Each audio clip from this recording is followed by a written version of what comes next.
So when you're focused on anxiety recovery, you may be really focused on these physical symptoms, responding to these physical symptoms, whether it's dizziness, nausea, vertigo, palpitations, high blood pressure, whatever symptoms you have, or you may be focused on responding with these intrusive thoughts a certain way, these thoughts of what if I'm going crazy, what if this, what if that. You may be doing this also with feelings of unreality, the derealization, depersonalization. However, I often find a lot of people neglect a huge part of recovery.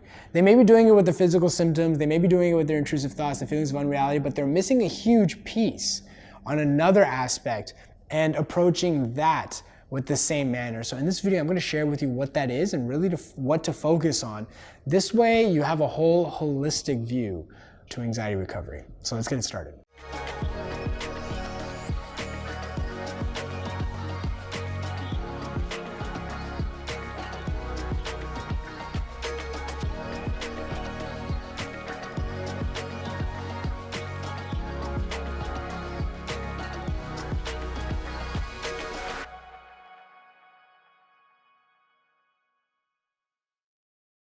So with anxiety recovery, a lot of these videos you find will deal with physical symptoms, intrusive thoughts, and feelings of unreality. Well, because that's where people are most focused on, right? So people are always trying to find ways to feel better from eliminating their depersonalization, derealization. So you find maybe a lot of videos focused on that. Same with physical symptoms, same with intrusive thoughts. But there's this one aspect that I often find is not talked about enough. And that also includes this channel, which is feelings.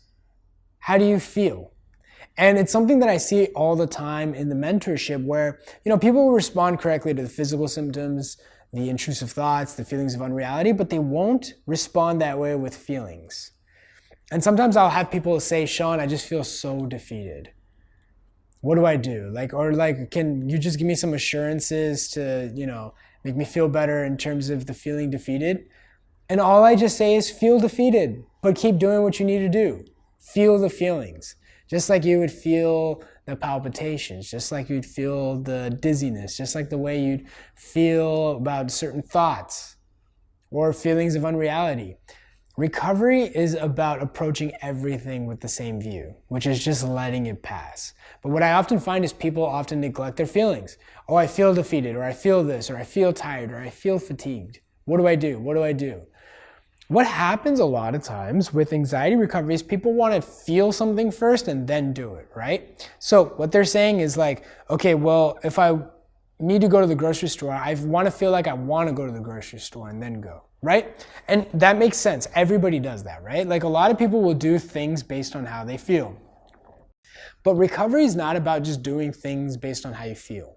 It's about doing the right thing. It's about doing things regardless of how you feel. See, with recovery, with anxiety in general, when people are struggling with anxiety, their whole life is created based on how they feel. So if they feel a certain way, that's the primary focus. And then everything else falls around there. Oh, I feel like I can't drive to work, so I'm going to move jobs, or I'm not going to drive, or I'm not going to go to work, or whatever it is. Or I don't feel comfortable in flying, so I'm just not going to go fly, even though I'd love to be on vacation here and there, or travel here and there, and visit this part, right? And so much of their life is revolving around how they feel. How they feel is a primary. Everything else falls secondary. And that's fine. The problem is that you're always a slave to how you feel. And it's so ironic that every time you're trying to feel a certain way, the opposite happens. Have you noticed that? Have you noticed that every time you try to chase happiness or you try to chase comfort, you may get little sparks of it in the moment, but then it dies out, fizzles out, and then you're back to where you were, maybe even worse. This is why I always say things like don't focus on short-term comfort. Don't focus on short-term feelings. Don't try to chase a feeling. Feelings can't be goals in themselves.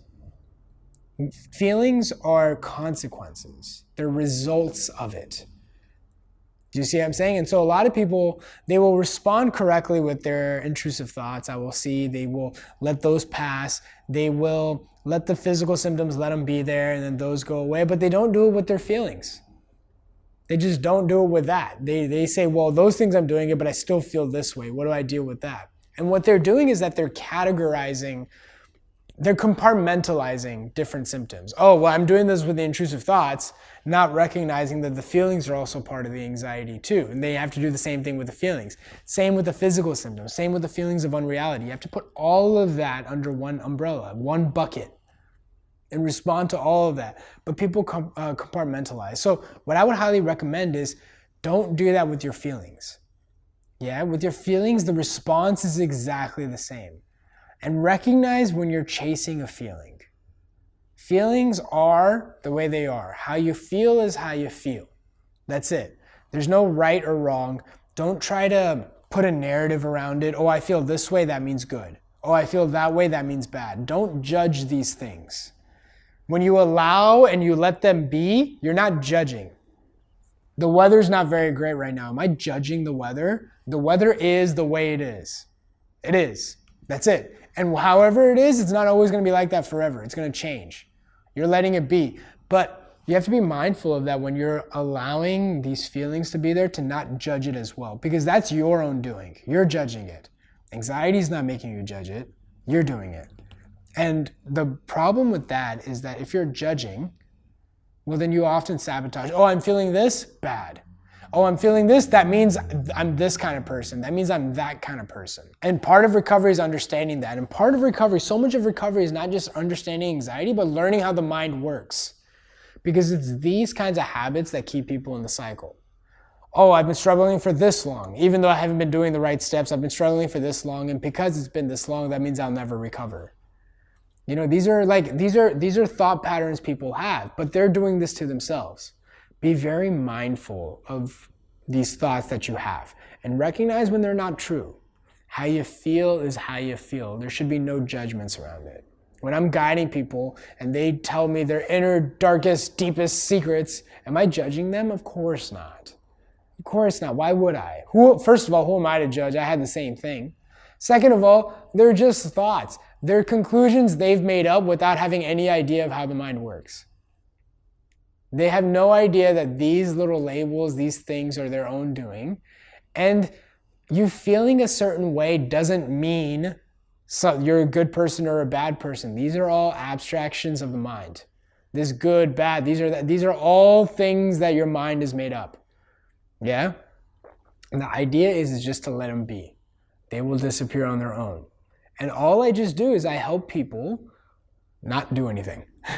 Just let the feelings happen. It's so weird, right? Like I help people through recovery. How do I do that? By letting them feel whatever they feel. It's like I'm helping them by forcing them not to do anything. Right? It's a weird thing if you think about it, because it's like you're helping people actively. I'm actively helping people not do anything about it. And then what happens is that recovery happens on their own. Am I doing anything about their anxiety? I'm not doing anything about it. Am I doing anything about their physical symptoms? No. I'm not like, hey, you have palpitations, do this. Hey, you have dizziness, do that. No. I'm focusing on being aware of their response and their inner dialogue, and as a consequence, their symptoms go away. It's a very bizarre space, but it's also really awesome that I get to do it. So I really hope this video helped. I really hope you understand that to throw everything under the anxiety umbrella, not just one or two things, yeah? It's about throwing everything in there, and that's part of simplifying recovery, I would say. So I hope this video helps, and if you really want to know more about really what feelings people experienced, what thoughts, what physical symptoms, what are things that people experience, I'd highly challenge you to check out the success stories down below. These are people that were just like you, struggled with anxiety, managed to fully overcome it. They talk about their recovery in length, all the symptoms they were struggling with. So the link is down below. I highly challenge you to check those out and let me know which stories really resonate with you, which videos were you really connecting with. I'd be really interested to hear. So with that said, I'll see you in the next one.